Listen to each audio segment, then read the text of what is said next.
सभा मंडपामधील विनाकारण गर्दी कमी करा. सर्वांना हात जोडून कळकळीची विनंती आहे.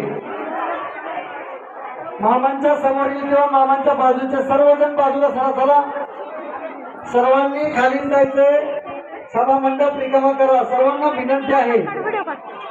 एकच लाईन करा. सर्व माझ्या बहिणींना भावांना विनंती आहे.